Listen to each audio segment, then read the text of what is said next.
O escabelo de bambu sobre o qual estava sentado começou a deslizar sem ruído sobre o solo, dando pequenas sacudidelas que o faziam avançar, cada vez, uns 10 centímetros. O terraço teria 7 metros quadrados e em 10 minutos foi percorrido. Chegado à sua extremidade, o escabelo continuou desta vez para trás até alcançar o ponto de partida. Fiz que se repetisse por 3 vezes a operação, logrando o mesmo êxito. Devo fazer notar que as pernas do faquir, cruzadas à oriental, estavam separadas do chão por toda a altura do escabelo de bambu. Fizera durante o dia inteiro um calor abrasador. A brisa noturna, tão regular nesta região, a qual vem todas as noites dos montes Himalaia refrescar os nossos pulmões abrasados, não soprava ainda, e o metor, criado, por meio de uma corda de fibras de coco, balançava sobre as nossas cabeças um enorme pancá, suspenso às barras de ferro do centro do terraço, as quais suportavam, horizontalmente, as cortinas e esteiras que faziam daquele lugar uma verdadeira habitação. O pancá é uma espécie de abano móvel, com a forma de um paralelogramo, fixo no teto por 2 extremidades. Posto em movimento por um criado, proporciona uma frescura fictícia, é verdade, porém agradabilíssima. Para produzir o seu segundo fenômeno, serviu-se o faquir deste instrumento. Fiz o metor entregar-lhe a corda. Ele apoiou com as 2 mãos sobre a fronte e se acocorou debaixo do abano. Para logo, sem o que Govindasamy houvesse feito um só movimento, o pancá começou a agitar-se de leve, aumentando gradualmente de velocidade e não tardou em balançar-se a toda a força sobre as nossas cabeças, como impulsionado por mão invisível. O faquir largou depois a corda e o instrumento continuou no seu balanço, porém foi perdendo pouco a pouco a força que o impulsionava e acabou por ficar imóvel. Estes 2 fenômenos, várias vezes repetidos, nos haviam ocupado muito tempo. Não obstante, antes de ir-me embora, quis o faquir dar-me outra prova do seu poder. 3 jarrões de flores, bastante pesados e que exigiam todo o esforço de um homem para levantá-los, se achavam nos cantos do terraço. Escolheu Govindasamy um deles e, impondo-lhe as mãos, de forma que tocava a borda com a ponta dos dedos, imprimiu-lhe um balanço tão regular como o de um pêndulo. Dentro de poucos instantes, pareceu-me que o jarrão, sem modificar o seu movimento, se elevava, e julguei vê-lo flutuar, claramente, no vácuo, da direita para a esquerda, segundo a direção que lhe imprimiu o faquir.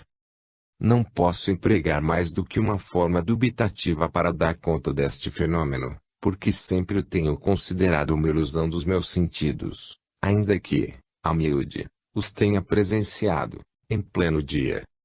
9. O velador preso ao solo, granizada de golpes, o moinho penas voadoras, o harmonium. Apenas 3 dias devia permanecer o faquir em Benares e resolvi dedicar a última sessão a experiências de magnetismo e sonambulismo. Quando lhe participei o meu desejo, pareceu ficar assombrado, com estas expressões novas que, bem ou mal, lhe traduzi na sua língua. Assim que lhe fiz compreender o sentido que se lhes dá na Europa, sorriu e me respondeu, segundo o seu costume, que os ditos fenômenos eram também obra dos pitris, espíritos, como os outros que eu havia presenciado.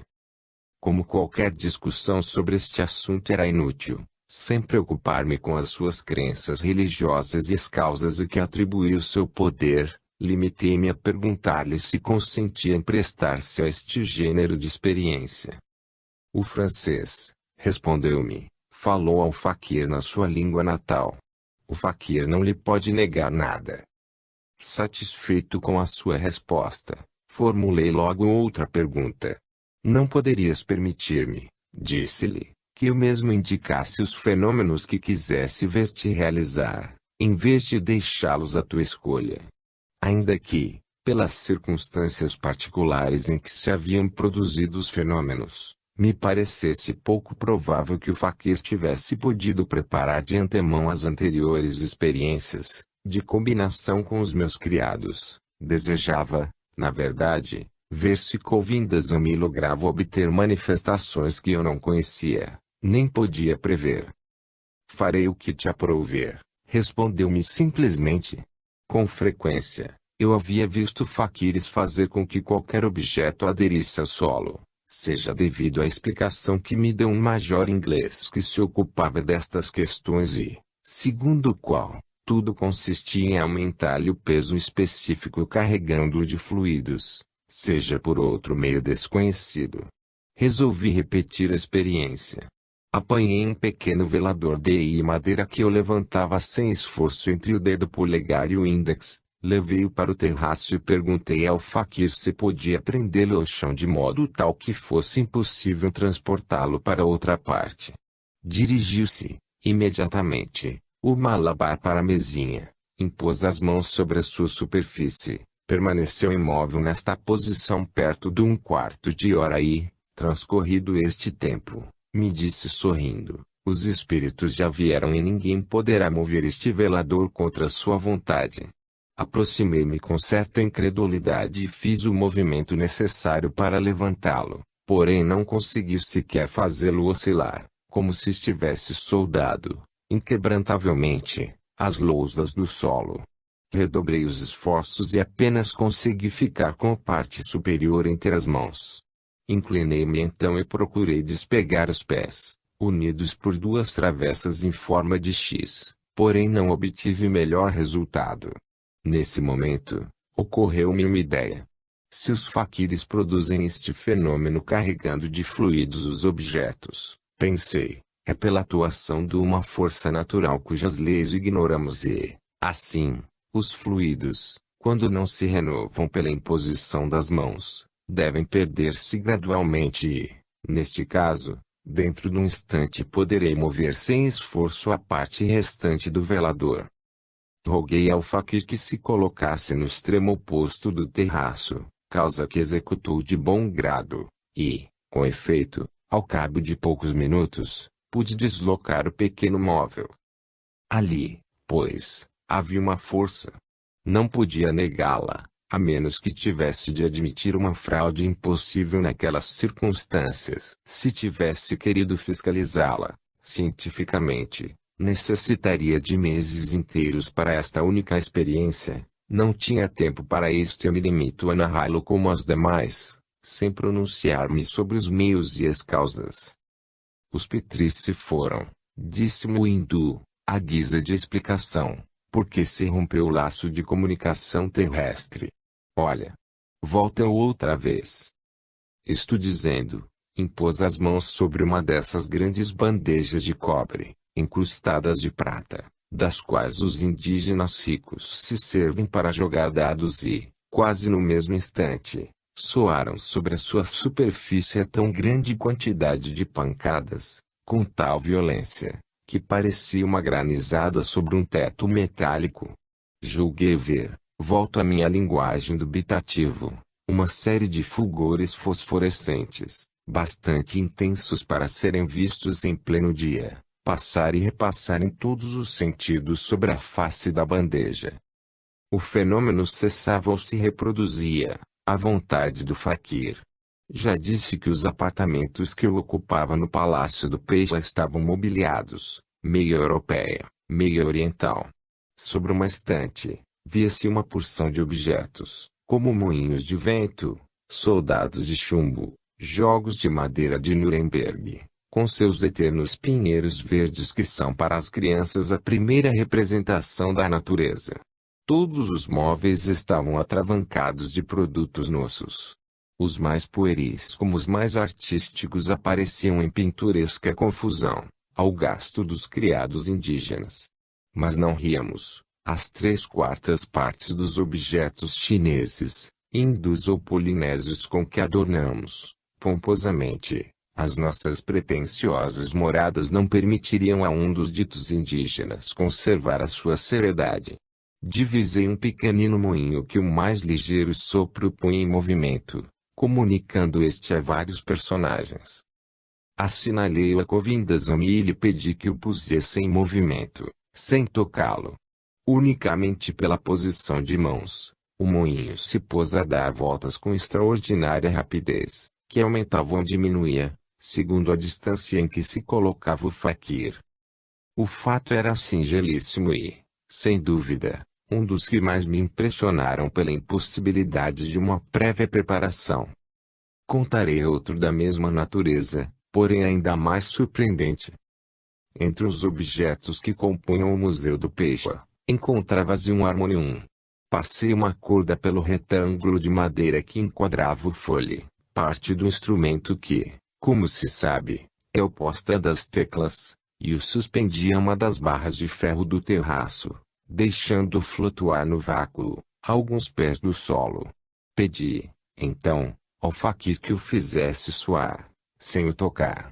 Acedendo imediatamente ao meu desejo, segurou ele, entre o polegar e o índex de cada mão, a corda que sustinha o harmonium, e se concentrou na mais completa imobilidade. Logo o instrumento se agitou suavemente, o fole se contraiu num movimento de vai-vem, como se o tivesse imprimido mão invisível, e o instrumento produziu sons prolongados, sem harmonia entre si, é certo, porém perfeitamente nítidos. Não poderias obter que tocassem uma área? Perguntei a Govindasamy. Vou evocar o espírito de um antigo músico dos pagodes, respondeu-me com a maior simplicidade. Esperei. Passado algum tempo, em silêncio, o instrumento que cessara de ressoar assim que fiz a minha pergunta, se agitou de novo e emitiu primeiro uma série de acordes muito semelhantes a um prelúdio e logo começou, desembaraçadamente, a modular uma das áreas mais populares de casta malabar. Taitumo Kuti Kondarunekoni Pomelé, etc., trazei joias para a jovem virgem de Aruné, etc., durante todo o tempo que durou a execução da peça, o faquir não fez o mais ligeiro movimento, limitando-se a ter os dedos em contato com a corda que o punha em comunicação com o harmonium. Para fiscalizar o fenômeno, acerquei-me para observar os diferentes movimentos do instrumento e vi, de modo a poder afirmá-lo, a menos que fosse uma ilusão dos meus sentidos, as teclas baixando e levantando para dar execução à música. Uma vez mais consigno o fato sem formular conclusões. Suponhamos que não tivesse havido nem ilusão, nem charlatanismo na produção dos ditos fenômenos. Teríamos que buscar as leis. Não, dizem, a priori, os sábios oficiais de França, semelhantes loucuras não merecem exame. Sim, respondem os sábios não menos oficiais de Inglaterra. Nós próprios comprovamos fatos materiais, nos quais nem ilusão nem charlatanismo tomaram parte. É para nós empenho de honra buscar-lhes as leis e dizer a verdade. Eis o estado da questão. De uma parte, a negação, da outra, o estudo. Os nossos sábios franceses, para chamá-los pelo nome que entre si se dão, não perdem, como se vê, as tradições que lhes fizeram repelir todos os grandes inventos que honram a nossa época. Concebe-se que eu não tome uma parte ativa no debate. Se eu me atrevesse a formular uma lei sobre os fatos que tenho observado, todo mundo me diria: o senhor experimentou, cientificamente, todos os fatos singulares executados pelos faquires de que nos fala. E como eu não fiz construir debaixo da minha vigilância nem balanças, nem pesos, nem vasos, nem enfim nenhum dos instrumentos de que os faquires se utilizam, teria de responder, cientificamente, não. Porém, por outro lado, quando me lembro que os faquires se serviram de objetos de minha propriedade e, mais a miúde, de causas que, segundo todas as probabilidades, nunca haviam tocado, nem visto, digo com Croocas, Huygens, Coques e outros, há que fatos dignos de estudo, posto que tão interessante é pôr a ciência negá-los como afirmá-los com conhecimento de causa. O acaso fez-me achar Govindasamy, de joelhos, às margens do rio sagrado e, como se fizesse tarde, Despediu-se de mim com todos os salames de costume, anunciando-me que não me poderia visitar no dia seguinte. Como lhe manifestasse o meu sentimento, disse-me: amanhã é o 20º dia de minha chegada a Benarés e o último das cerimônias fúnebres. O faquir deve permanecer da primeira à segunda saída do sol, 24 horas, em oração. Cumprida sua missão, partirá para Trivandrum. Porém, antes de empreender a viagem para meu país, te dedicará um dia e uma noite inteira, porque tu tens sido bom para comigo. Minha boca, tanto tempo fechada, abriu-se de novo para falar contigo. A língua com que minha velha ama, mãe, me acalentava quando criança. Lágrimas lhe embargavam a voz quando pronunciou estas últimas palavras. Nunca vi um faquir falar de sua mãe, sem emoção. No momento em que ia transpor o umbral da porta do terraço, percebendo num vaso um ramalhete de várias penas dos mais raros pássaros da Índia, colheu algumas delas e as arrojou para o alto. Quando as penas iam cair, o faquir fazia passos debaixo delas e, à medida que tocavam em suas mãos, tornavam-os subir em espiral até o tapete que servia de teto móvel ao terraço. Todas seguiram igual direção, porém, ao fim de um instante, obedeceram de novo às leis de atração que tendiam fazê-las cair. Voltaram a cair, mas, apenas haviam percorrido a metade do caminho, ascenderam de novo e acabaram por permanecer imóvel no teto. Um último estremecimento seguido de uma ligeira propensão para descer se manifestou outra vez nas penas, porém em seguida tornaram a ficar imóveis e vendo-as destacar-se com seus múltiplos matizes. Talvez se pensasse que o pincel do hábil artista se houvesse pintado ali. Assim que o faquir desapareceu, as penas caíram inertes no chão. Deixei-as esparsas durante algum tempo sobre as lousas de mármore, sentindo a necessidade de dar-me, a mim mesmo, uma prova de que não havia sido objeto de uma alucinação. Apenas caiu a noite e com ela uma agradável frescura. Dirigi-me para o cais e, embarcando no dinghy, ordenei ao cercar que deixasse ir a embarcação entregue à corrente. Influenciado, a meu pesar, por todos estes fenômenos incompreensíveis, tinha necessidade de encontrar-me em outro ambiente, substituindo o sonho que me perdi através de todas as especulações metafísicas da humanidade pelas sensações mais doces que sempre me fizeram experimentar as noites poéticas do Ganges, acalentado pelos cantos dos remadores hindustânicos e o longínquo rugido das feras. 10. Reprodução de escritos na areia, vasilha d'água e o cozinheiro, extinção de canto, tradução do pensamento, leitura de uma palavra num livro cerrado, ruídos melodiosos no ar, a folha de palmeira, levitação do faquir. Havia-me prometido Govindasamy que antes de separar-se de mim para regressar a Trivandrum, sua terra natal, perto do Cabo Comorim, faria um apelo a todas as forças de que dispunha, a todos os espíritos que auxiliavam, segundo uma expressão sua cuja responsabilidade lhe deixo, e que me faria ver maravilhas, das quais eu guardaria eterna recordação. Devíamos aquele dia realizar 2 sessões, uma luz meridiana, como as anteriores e outra à noite, porém com inteira liberdade de iluminar a minha vontade o local das nossas experiências. Apenas dourava o sol Gati de Siva quando o hindu cuja missão, determinante da sua vinda ali, havia terminado, se fez anunciar pelo meu Kansama, empregado, temendo achar-me adormecido. Saranayaya, saúdo-te respeitosamente, senhor, disse-me ele ao entrar. Amanhã deve voltar o faquir ao país de seus antepassados. Meus votos te acompanharão, respondi-lhe. Oxalá tenham os Pisachas, espíritos malévolos, respeitado a tua morada durante a tua ausência. Segundo seu costume, não tratou o faquir de continuar a conversa e, depois das saudações habituais, acocorou-se no chão e deu início a uma série de fenômenos.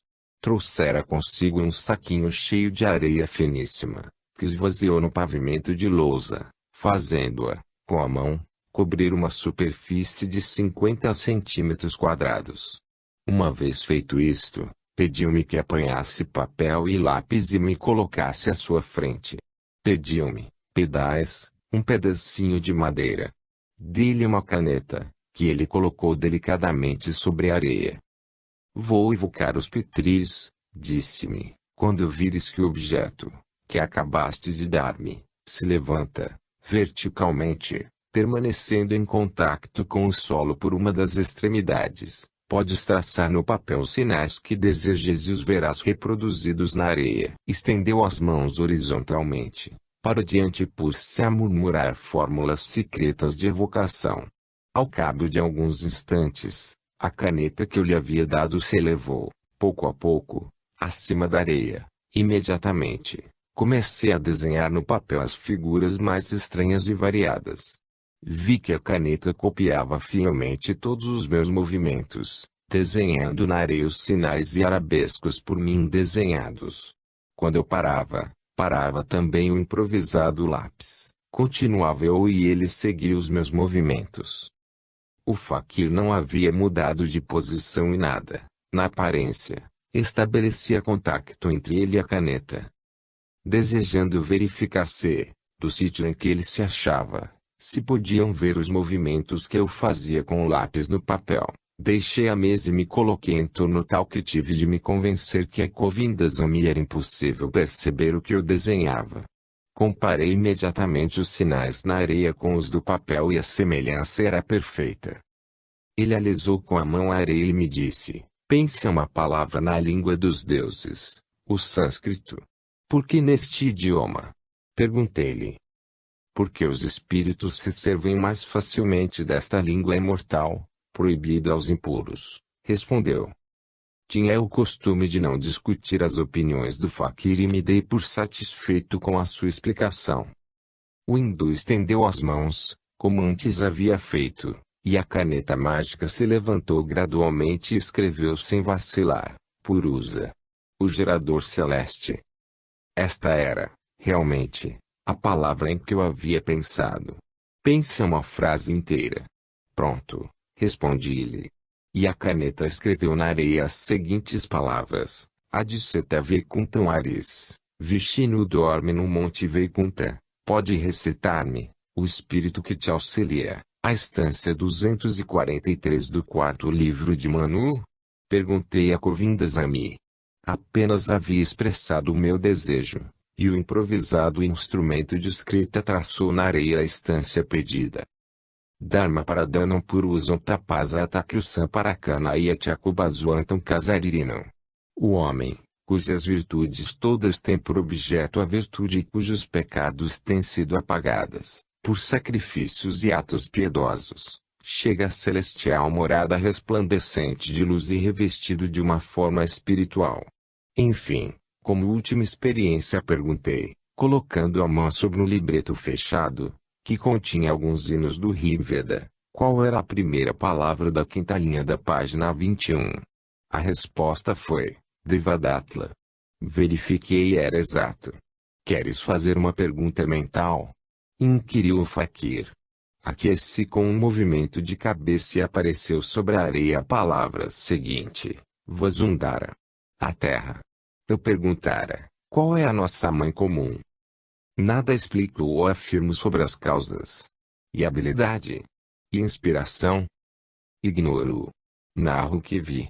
Vi e respondo pelas circunstâncias em que os fatos se produziram. Materialmente, não creio possível a ideia de fraude. A primeira parte desta sessão havia durado um pouco e por isto pedi ao faquir que interrompesse por alguns minutos o curso dos seus fenômenos, dirigindo-me em seguida para o extremo do terraço onde ele me seguiu. Seriam 10 da manhã. O sol fazia espelhar as águas do Ganges. À nossa esquerda, estendia-se um vasto jardim cujo centro um criado tirava, preguiçosamente, água num poço ou despejava num conduto de bambu que, por sua vez a levava até o quarto de banho. Impôs Govindasamy as mãos em direção ao poço e, no mesmo instante, vi o pobre indígena puxar furiosamente a corda, sem conseguir que esta cedesse aos seus contínuos esforços. Sempre que algo se opõe ao que executo, um hindu atribui o obstáculo que não pode vencer à influência de maus gênios, e logo lança sobre eles toda sorte de conjuros mágicos, cujo pretenso segredo tem pago, às vezes, caríssimo. Assim fez o nosso homem, porém, apenas havia murmurado algumas palavras neste tom agudo e nasal com o qual ofendem os ouvidos todo o Oriente e o Extremo Oriente. O som expirou em sua garganta sem que, apesar das mais grotescas contorções, pudesse articular uma palavra a mais. Ao fim de alguns minutos deste singular espetáculo, o faquir abaixou as mãos e, ato contínuo, o criado recuperou o uso da voz e o domínio sobre a corda. Quando voltamos ao lugar das nossas experiências, o calor estava sufocante e eu fiz observar ao faquir, que tão concentrado parecia, que julguei não me tivesse ouvido. Não pensava mais nele quando um desses abaninhos de folhas de palmeira, de que se utilizam os criados hindus para dar-nos ar nas habitações em que não existe ponká, se elevou, voltejando, da mesinha em que estava colocado e veio em direção a mim, agitando, suavemente, o ar junto ao meu rosto. Ainda que o seu movimento fosse lentíssimo, observei que me proporcionava uma frescura extraordinária. No mesmo instante, pareceu-me ouvir o som harmonioso de uma voz humana que nada tinha de hindu, vibrar e extinguir-se no espaço, como esses cantos idealizados pela distância, os quais os caçadores montanheses ouvem, no crepúsculo, ascender do fundo dos vales. Logo que a folha de palmeira voltou a ocupar o seu lugar sobre a mesa, cessaram os sons e eu perguntei a mim mesmo se não havia sido vítima de uma ilusão. No momento em que ele me deixava para comer alguma coisa e dormir algumas horas, coisas que não fazia, havia 24 horas, o faquir se deteve no vão da porta que dava do terraço para a escada e, cruzando os braços sobre o peito, se elevou, pouco a pouco, sem apoio aparente, a uma altura aproximada de 25 a 30 centímetros. Pude fixar exatamente esta distância graças a um ponto de comparação que marcara enquanto durava o fenômeno. Por detrás do faquir, havia uma tapeçaria de seda que servia de reposteiro, raiada de ouro e branco em listas iguais, e eu observei que os pés de Kavindasamy estavam na altura da sexta lista. Ao ver começar a sua levitação puxei de meu cronômetro, a duração total do fenômeno. Desde que ele começou a estender até de novo tocar o solo, foi pouco mais de 8 minutos permanecendo, durante 5, imóvel na sua altura máxima. No momento em que o faquir se despediu de mim, perguntei-lhe se lhe era possível reproduzir, à vontade, o último fenômeno. O faquir, respondeu enfaticamente, pode elevar-se até as nuvens. Como obtiveste este poder? Perguntei-lhe sem saber por quê, visto que mais de 20 vezes me havia dito que unicamente se considerava como um instrumento nas mãos dos pitris. Respondeu-me sentenciosamente, em comunicação constante pela oração contemplativa, um espírito superior desce do céu sobre ele. 11. Vegetação espontânea. No relato das suas viagens pelo Tibete, narrou o missionário com um fenômeno semelhante ao que vou relatar e que não posso considerar senão como habilíssimo jogo de mãos. Não o mencionaria, se não fizesse parte integrante da bagagem das manifestações exteriores dos sequazes dos pitris e se, fiel ao meu papel de historiador, não tivesse empenho em não ocultar nenhuma das suas singulares práticas.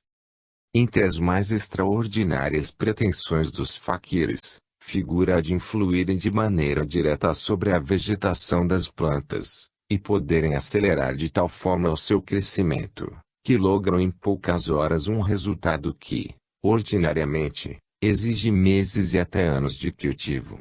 Muitas vezes, presenciei o fenômeno, porém, como não havia visto nele mais que habilíssima trapaça, desdenhara de anotar exatamente as circunstâncias em que se produzia. Por mais fantástico que fosse, resolvi, disposto que estava a fazer que Govindasamy, cuja força era realmente maravilhosa, reproduzisse todos os fenômenos que eu vira executados por outros, experimentar com ele este fato absurdo, porém curioso, da vegetação espontânea, exercendo severa vigilância sobre cada um dos seus atos, de modo que nenhum escapasse à minha atenção. Anuíra ele em conceder-me 2 horas de experiência em pleno dia, das 3 às 5 da tarde, antes da grande sessão da noite, e me decidi a consagrá-las a essa experiência. Julguei que surpreenderia o faquir, quando, ao chegar ele, eu lhe confiasse os meus propósitos. Estou às tuas ordens, respondeu-me com a sua habitual simplicidade. Algo desconcertado ante essa firmeza, sempre repliquei: deixar-me-ás escolher a terra, o vaso e o grão que vais fazer germinar diante de mim? O vaso e o grão, sim, porém, a terra deverá ser colhida num ninho de carias. Carias são pequenas formigas brancas, que constroem suas habitações em forma de montículos que alcançam, em geral, uma altura de 8 a 10 metros. Muito comuns na Índia. Nada mais fácil havia do que conseguir um pouco de terra que elas acumulam distramente para construírem suas moradas. Ordenei ao meu criado que trouxesse uma vasilha de regular tamanho e alguns grãos de diferentes espécies. Recomendou-lhe o faquir que desfizesse, com 2 pedras, a terra que só pudesse arrancar em torrões.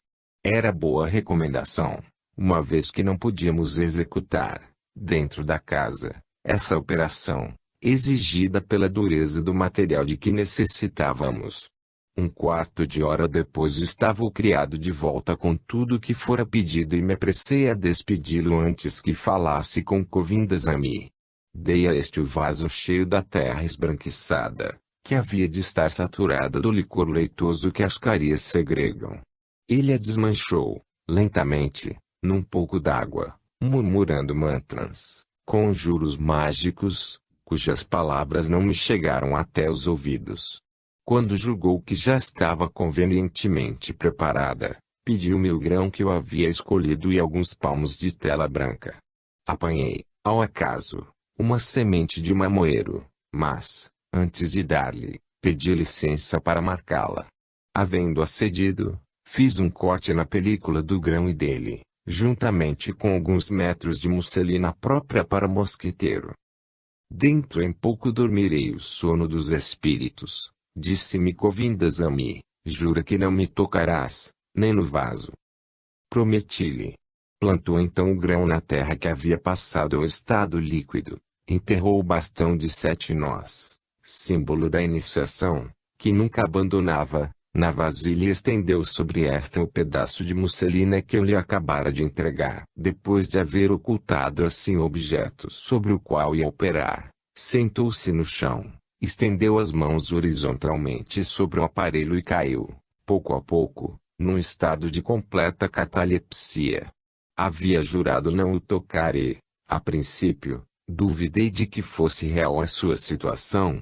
Julguei-a simulada, porém, quando vi que transcorrera meia hora e ele não fazia nenhum movimento, tive que me render à evidência, pois nenhum homem desperto, qualquer que seja a sua força, é capaz de manter, por 10 minutos que seja, os braços estendidos para a frente, horizontalmente. Transcorreu 1 hora, sem que o menor movimento de músculos denotasse vida.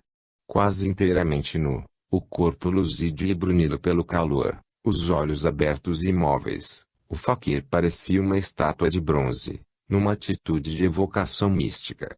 Desde o primeiro momento, eu me colocara diante dele, mas não lhe pude suportar olhar que, mesmo apagado, me parecia carregado de eflúvios magnéticos. Em dado instante, afigurou-se-me que tudo girava em torno de mim, inclusive o faquir. Para escapar a essa alucinação dos meus sentidos, produzida, sem dúvida, pela excessiva tensão dos meus olhares sobre um mesmo ponto, levantei-me e, sem perder de vista Govindasamy, imóvel como cadáver, fui sentar-me no extremo do terraço, fixando alternativamente minha atenção no rio e no faquir, para livrar-me de uma influência demasiado direta e prolongada. Havia 2 horas que eu esperava e já o sol começava a sumir-se no horizonte, quando um ligeiro suspiro me fez estremecer. O faquir voltara a si. Fez-me sinal para que me aproximasse e, levantando a musselina, me mostrou um raminho fresco e verde, de uns 20 centímetros de altura. Adivinhando o meu pensamento, enterrou os dedos na terra que, durante a operação, havia perdido quase toda a sua umidade, e, retirando cuidadosamente a plantinha, mostrou-me, na película aderida às raízes, o corte que eu havia feito 2 horas antes. Eram o mesmo grão e o mesmo corte.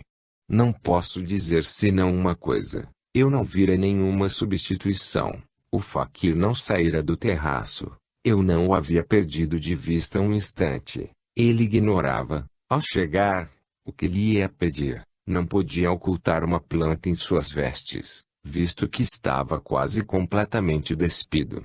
Em todo caso, como teria podido saber, de antemão, que semente escolheria eu, entre as 30 espécies diferentes que o criado me havia trazido? Compreende-se que nada se possa afirmar sobre semelhante fato. Há casos em que a razão não se submete, ainda mesmo em presença de fenômenos que os sentidos não têm podido surpreender em flagrante delito de trapaça. Depois de ter se divertido com o meu assombro, disse-me com mal dissimulado orgulho: se continuasse as evocações, dentro de 8 dias, o mamoeiro teria flores, e, dentro de 15, frutos. Recordando a narração do padre e que outros fenômenos que eu mesmo presenciara, repliquei-lhe que havia faquires que, em 2 horas, obtinham tais resultados. Enganas-te, replicou-me. As manifestações de que falas são fenômenos de transporte, aportes, de árvores com frutos, pelos espíritos. O que acabas de ver é uma verdadeira vegetação espontânea, nunca fluido puro, acaso, dirigido pelos petris, pôde produzir, num só dia, as 3 fases de nascimento, floração e frutificação.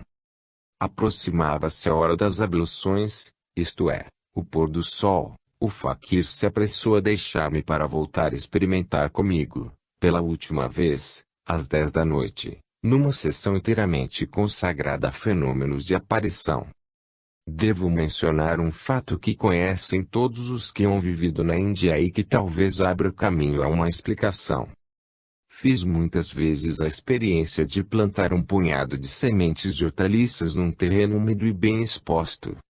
Plantadas na aurora, debaixo da influência daquele sol maravilhoso, brotam entre as 12 e 13 horas e, às 6 da tarde, quando o dia morre, alcançam já 1 centímetro de altura.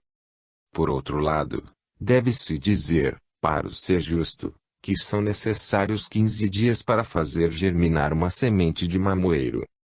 Mas me detive demasiado num fato que muitos relegam para o domínio da fantasia e que o raciocínio, se afasta da hipótese da fraude, não poderia explicar. 12.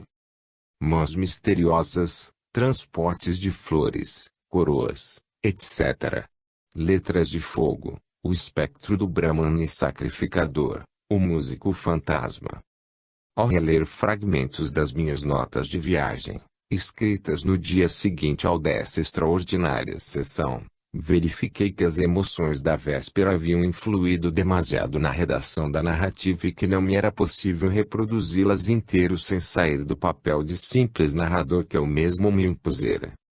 O leitor curioso destes usos e práticas singulares poderá achá-los, com todos os detalhes, noutra obra, Viagem ao País dos Faquires Encantadores. Devo limitar-me, como com relação aos fenômenos anteriores, a apresentar, por assim dizer, uma singela ata dos fatos que presenciei naquela surpreendente noite. A hora combinada, Govindas-me entrava silenciosamente em meus aposentos. O faquir, disse-lhe eu amistosamente, não parece fatigado pelos seus 21 dias de oração e jejum. O corpo do faquir não se cansa nunca, é um escravo que só tem que obedecer, respondeu-me sentenciosamente. Antes de entrar na minha habitação, depusera num dos degraus da escada um pequeno pedaço de tela chamado Yangguti, que compunha, de ordinário, sua única vestimenta. Entrou, pois, completamente despido, tendo preso o bastão de bambu de 7 nós numa longa mecha dos cabelos. Nada de impuro deve tocar o corpo do evocador, disse-me, se quer conservar em toda a potencialidade sua força de comunicação com os espíritos. Cada vez que via um faquir neste estado, perguntava a mim mesmo se não seriam iniciados desta ordem que os gregos avistaram nas margens do Indo e aos quais chamaram penitentes nus. Minha alcova dava para o terraço e dispus este e aquela para as nossas experiências, cerrando com cuidado todas as peças, que a primeira davam acesso, já que o terraço, hermeticamente fechado, devido ao seu teto móvel e às suas cortinas, só tinha entrada pelo meu aposento. No centro de cada uma destas peças, uma lâmpada de azeite de coco derramava, balançando-se na corrente de bronze que a sustinha, suave claridade, suficiente para permitir se lessem os caracteres mais miúdos, ainda que distante delas. Em todas as casas hindus se encontram uns pequenos braseiros de cobre, constantemente acesos, para queimar, de vez em quando, um pouco de pó perfumado, composto de sândalo, raiz de íris, incenso e mirra. O faquir colocou um braseirinho desses no centro do terraço e, ao seu lado, um prato de cobre cheio da olorosa mistura. Feito isto, acocorou-se no chão e, na sua postura habitual, cruzados os braços, começou longa recitação em língua desconhecida. Quando terminou suas invocações, permaneceu imóvel na mesma postura, a mão direita apoiada sobre o bastão de 7 nós e a esquerda dobrada sobre o coração. Julguei que, como na véspera, ia cair em catalepsia, porém tal não aconteceu, pois de vez em quando estendia a mão para a frente e parecia fazer passes, a fim de descarregar o cérebro.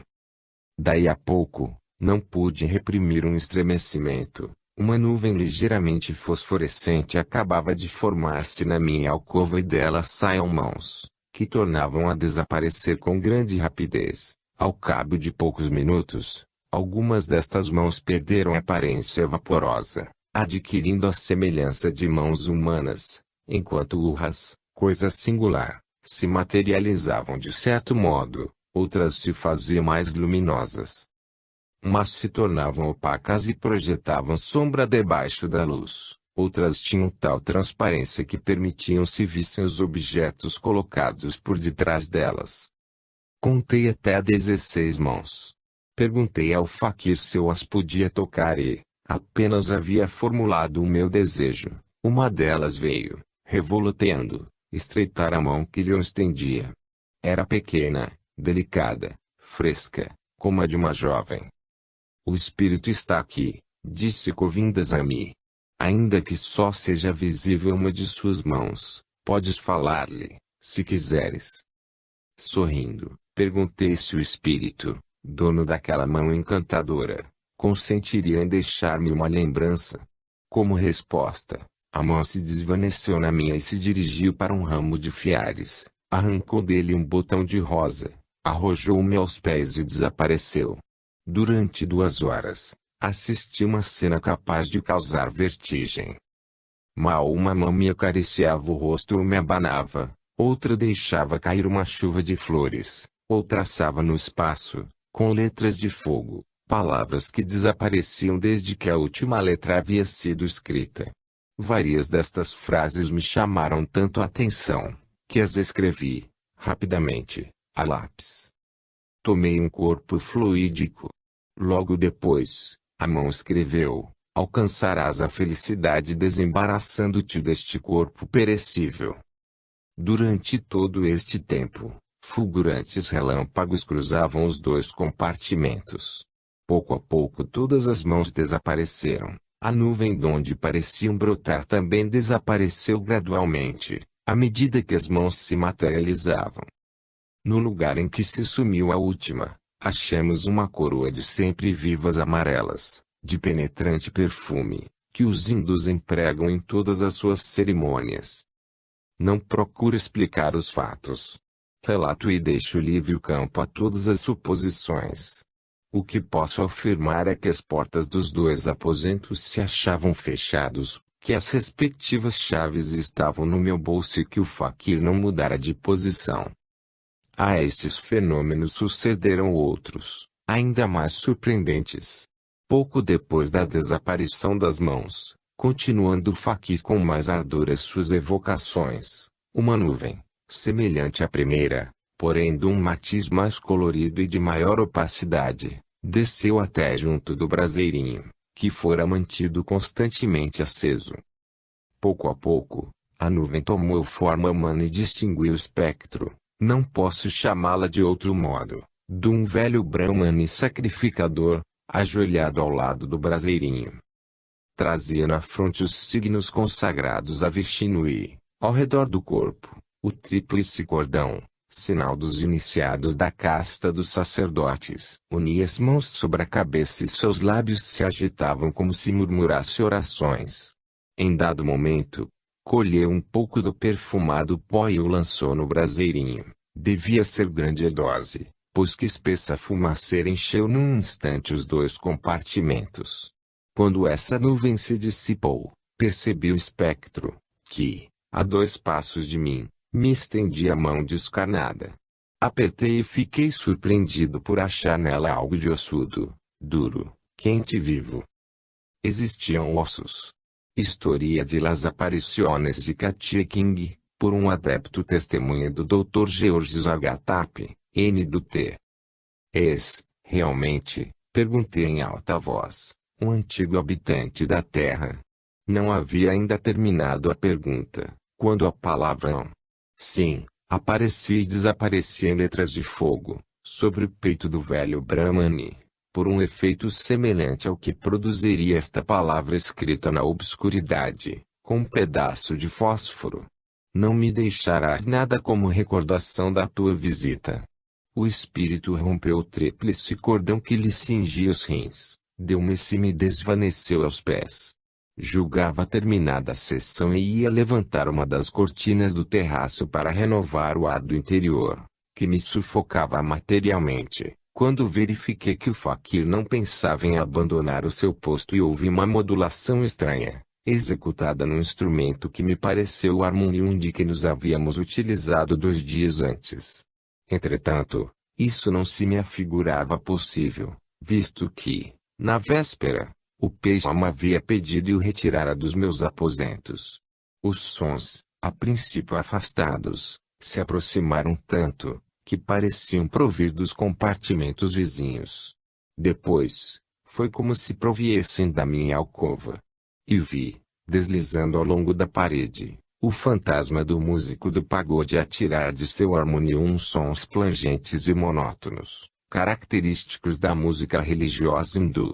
Tendo dado volta completa, a minha alcova e ao terraço, desapareceu e, no próprio lugar em que isto se verificou, achei o instrumento de que se havia ele servido. Era realmente o harmonium do Rajá. As postas estavam hermeticamente fechadas e as chaves no meu bolso. Levantou-se então Govindasamy, o suor lhe banhava o corpo. O coitado estava esgotado de forças e ia pôr-se a caminho dentro de algumas horas. Obrigado, Malabar, disse-lhe eu, chamando pelo nome que lhe enchia o coração de júbilo, porque recordava o seu país. Que aquele que possui os 3 poderes misteriosos, a trindade bramânica, te proteja no teu trato para o doce país do sul e vejas, ao chegar, que alegria e felicidade reinaram em tua cabana durante a tua ausência. Esta enfática maneira de falar é de regra corrente na Índia. Entre os que vão separar-se eu teria ofendido o faquir, se empregasse termos mais simples, o que para ele, teria sido sinal de indiferença. Respondeu-me no mesmo tom, ainda com mais exagero e, depois de ter aceitado, sem olhar, e de me agradecer, o presente que ofereci, me dirigiu, melancolicamente, o seu último sonho e desapareceu sem ruído por detrás do tapete que ocultava a porta do meu aposento. Chamei, ato contínuo, o meu criado e o fiz levantar todas as cortinas do terraço, para dar livre entrada ao ar puro da manhã. Empalidecia a noite, as ondas do Ganges rolavam, argênteas e silenciosas, e, ao longe uma ligeira linha vermelha anunciava o próximo nascer do sol. Percebendo no rio um ponto negro que parecia dirigir-se para a margem oposta de Benarés, focalizei-o com um binóculo. Era o faquir que, fiel à sua promessa, atravessava o Ganges para tomar o caminho de Trivandrum. E rever o seu oceano de ondas azuis, os seus coqueiros, a sua cabana que nunca olvidava. Dormi algumas horas numa maca e, quando despertei e recordei as cenas que se haviam desenrolado diante dos meus olhos, pareceu-me ter sido joguete de uma alucinação. Sem embargo, o harmonium estava ali e me era impossível afirmar que alguém o tinha ali posto. As flores atapetavam o chão do terraço, a coroa de sempre vivas estava sobre um divã e as palavras que eu havia escrito, ao vê-las, tinham desaparecido do meu carnê. 13. O fantasma de Kali. Aproximadamente 4 anos depois, atravessei Madrasta, Belavi e Bedjapur, na província de Aurangabad, para visitar o templo subterrâneo de Kali. Estas célebres criptas, talhadas na rocha viva, estão situadas no perímetro das colinas do país Maratha, de onde se elevam os demais monumentos desta classe que possui a Índia, Ellora, Elepranta, Rosa, etc. Segundo Roberts, estas colinas terminadas todas por vastas planuras, estavam antigamente guarnecidas de fortalezas, que faziam daquele lugar uma temível linha de defesa, ante a qual árabes e muçulmanos se detiveram durante 5 séculos. Todavia, vêem-se ruínas de cidadelas no caminho escarpado que se tem de seguir para chegar a Kali. A entrada para os subterrâneos de Kali está situada numa altura aproximada de 300 pés da base da colina e não é acessível senão por uma estrada escabrosa e escorregadia que antes parece o leito de uma corrente do que um caminho praticável. Conduz este caminho a um terraço ou plataforma, em parte artificial, talhada na rocha e construída com fragmentos rochosos extraídos do interior. Tem uns 100 pés de largura e forma um átrio digno da magnificência do templo. À esquerda da entrada, acha-se uma coluna maciça sobre cujo capital se alçam 3 leões que a ação do tempo desgastou. A coluna está coberta de inscrições indecifráveis. Ao penetrar no interior, achei-me no umbral de um imenso vestíbulo, coberto em todo o seu comprimento, uns 60 passos, de arabescos e esculturas de homens e animais. Em cada lado da entrada, encontram-se 3 elefantes de dimensões colossais, levando no dorso os seus condutores. Sobre a espalda o artista desconhecido gravou com verdadeira maestria uma multidão de personagens. A abóbada está sustentada por 2 fileiras de pilares, cada um dos quais termina num elefante que leva sobre o lombo um homem e uma mulher que parecem oprimidos pelo enorme peso que suportam. O lugar é imponente, porém lúgubre, apenas pude guiar-me na obscuridade. Esta enorme cripta subterrânea é um célebre ponto de peregrinação e não é raro acharem-se nela grande número de faquires, chegados de todas as partes da Índia, a fim de permanecerem alguns dias em oração na cova das evocações. Outros se estabelecem nas imediações do templo, macerando os corpos e não vivendo mais do que numa contemplação absoluta. Sentados dias e noites junto a fogueiras chamejantes que os fiéis conservam, com uma venda sobre a boca para que não penetre nela nada de impuro, não comendo senão alguns grãos de arroz cozido, umedecidos na água filtrada através de um lenço, chegam pouco a pouco a tal estado de magreza, que apenas tem aparência de vida. As faculdades se debilitam com rapidez e muito antes de morrer, por meio deste prolongado suicídio, se acham extenuados, física e intelectualmente. Todos os faquires que desejam alcançar as transformações mais elevadas nos mundos superiores devem submeter-se a estes horríveis suplícios.